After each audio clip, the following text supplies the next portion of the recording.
நீங்கள் பார்த்து கொண்டிருப்பது 24 நியூஸ் தமிழ்.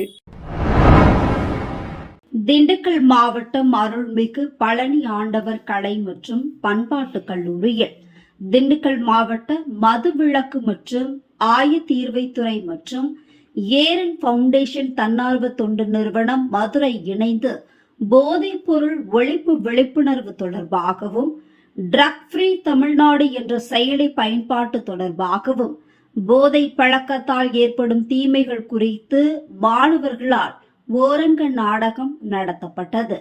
மேற்படி விழிப்புணர்வு நிகழ்ச்சியானது திண்டுக்கல் மாவட்ட உதவி ஆணையர் கலால் திரு ரா பால்பாண்டி மற்றும் முனைவர் ரா ரத்தினசாமி, பழனி ஆண்டவர் கலை மற்றும் பண்பாட்டு கல்லூரி முதல்வர் பொறுப்பு முனைவர் ரா ரவிச்சந்திரன், இணை பேராசிரியர் வரலாற்றுத்துறை ஆகியோர் தலைமையில் நடைபெற்றது.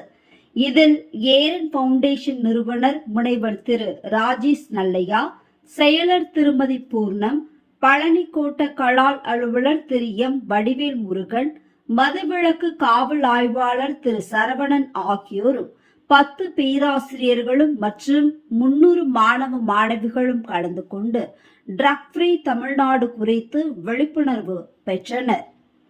24 நியூஸ் தமிழ் செய்திகளுக்காக திண்டுக்கல் மாவட்ட செய்தியாளர் ஆஷிக் அலி.